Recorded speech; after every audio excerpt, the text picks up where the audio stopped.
This is Mavic Air 2. You may have some questions, like, So what's different? well, let's start with the larger sensor. There's a lot more pixels, 48 megapixels to be exact, which means you can do this.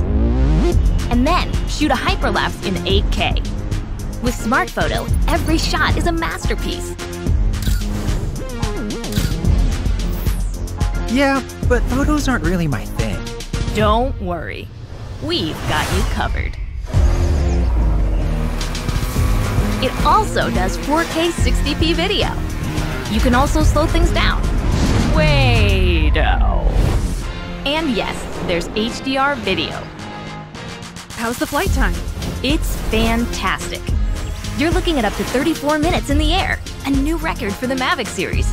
We've added OcuSync 2.0, so you can fly longer and see clearer.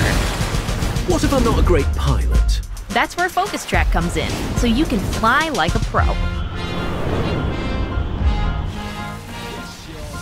Or just press a button. Here's the best part: automatic obstacle avoidance. Okay, but what do I do with all these shots? Here's an idea. Use the DJI Fly app to edit and share your moments with just a tap. So, what's different? A whole lot.